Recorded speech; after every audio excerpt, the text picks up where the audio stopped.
What would you do if you weren't afraid of losing who you are? If the identity you've built, the reputation, the consistency, the person people expect when they see your face, could be released without consequence?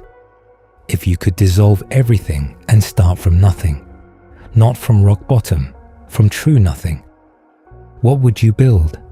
And why aren't you building it now? The answer to that second question is always the same. Because the old self is standing in the way, and you haven't decided yet whether you love what you could become more than you love what you already are. Nietzsche said that decision is the only one that matters. Everything else is maintenance. Nietzsche didn't use the word destruction casually. He wasn't talking about bad habits. He wasn't talking about toxic relationships or comfort zones, or the sanitized version of change that self-improvement culture packages into a weekend workshop. He was talking about annihilation, the complete dismantling of the person you've been, every belief you hold, every value you defend, every piece of the identity you show the world, so that something real can take its place. He wrote that one must still have chaos in oneself to give birth to a dancing star. That line has been turned into an inspirational poster. It shouldn't be. It's a warning. The chaos he's describing isn't creative energy. It's the disorientation that comes from losing the structure you built your life on. It's the vertigo of standing in the rubble of who you used to be, with no map for who comes next. That chaos isn't the side effect of transformation. It's the prerequisite. Without it, nothing new can form. And most people spend their entire lives arranging their existence specifically to avoid it. The first thing Nietzsche asks you to destroy is your inherited values. Everything you believe about what's good, what's right, what's worth pursuing. Where did it come from? Not when did you start believing it. Where did the belief originate? Trace it. Your definition of success, who wrote it? Your sense of what a respectable life looks like. Who drew that picture? Your moral instincts, the ones that feel so deeply yours they seem like they came from nowhere. Who installed them? Nietzsche argued that almost nothing you believe was chosen. It was absorbed, from parents who absorbed it from their parents, from institutions that needed you to behave a certain way, from a culture that rewards conformity and punishes deviations so consistently that by the time you're old enough to think for yourself, the thinking has already been done for you. Destroying inherited values doesn't mean rejecting everything. It means tearing every belief off the wall, examining it in open air, and asking, do I actually hold this? Or am I just holding it because it was placed in my hands before I could close them? The beliefs that survive that examination are yours. The ones that don't were never yours. And carrying someone else's values through your entire life is not integrity. It's obedience that forgot its own origin. The second destruction is the ego. The self-image you've spent years constructing and defending. You have a version of yourself that you present to the world. Consistent, recognizable, safe. People know what to expect from you because you've made sure of it. And that consistency isn't just social, it's internal. You've told yourself a story about who you are so many times that the story feels like a fact. I'm this kind of person. I believe these things. I don't do that. I would never. Nietzsche saw the ego as a prison built by its own inmate. Every I am statement is a wall. Every self-definition is a limitation disguised as identity. The person who says, I'm not the kind of person who does that, hasn't discovered a truth about themselves. They've installed a fence, and the fence doesn't protect what's inside. It prevents what's inside from expanding. Destroying the ego doesn't mean becoming nothing. It means removing the artificial boundaries around who you're allowed to be.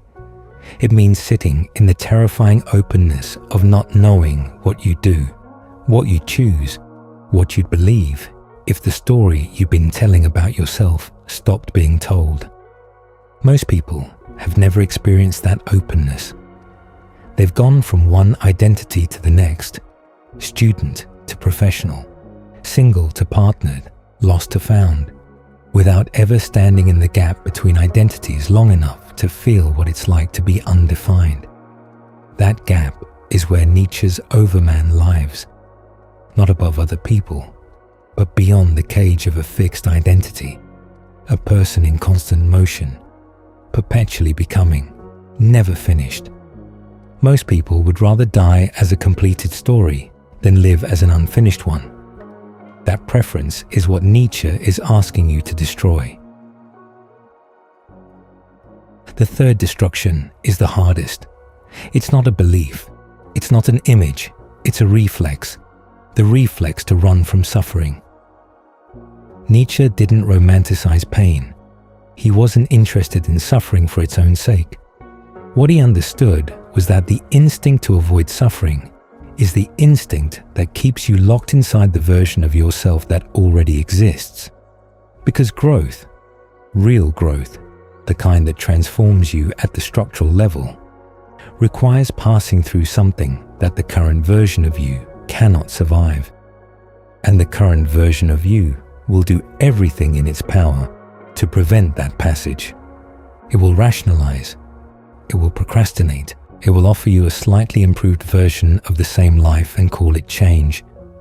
Anything to avoid the furnace.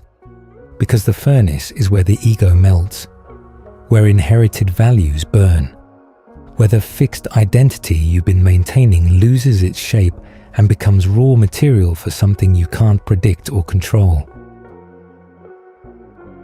Nietzsche's answer to this was Amor, Fati, the love of fate. Not tolerance, not acceptance, love. To look at the suffering, the destruction, the loss of everything familiar and say yes. Not because it feels good, because it's the only path that leads somewhere you haven't already been. He proposed a thought experiment, the eternal recurrence. What if you had to live your exact life, exactly as it is, infinite times? Every joy, every loss, every moment of destruction. If that idea fills you with dread, something needs to change. If it fills you with peace, you've already made the transformation. The eternal recurrence isn't a cosmological theory. It's a diagnostic tool. It tells you whether the life you're living is one you choose, or one you're enduring because destroying it feels like too much to ask. 3 destructions: inherited values, the ego, your resistance to suffering. Together, they dismantle everything you currently call yourself, and what remains isn't emptiness. It's the first clean ground you've ever stood on. Nietzsche called what grows there the overman, not a superhuman, not a figure of power, a person who creates their own values instead of inheriting them, a person who exists without the prison of a fixed identity, a person who walks into suffering without flinching because they've learned that the fire is where the next version of them is forged. That idea is dangerous, not because it's violent, because it's irreversible. Once you see that the person you've been protecting was built from borrowed material on someone else's blueprint, once you really see it, you can't unsee it. And the life you were living on the other side of that seeing starts to feel like a costume you forgot to take off. Nietzsche wasn't asking you to destroy yourself out of hatred for who you are. He was asking out of faith in who you could become. The kind of faith that doesn't need proof, that doesn't need a plan, that only needs one thing from you: the willingness to let the fire do its work.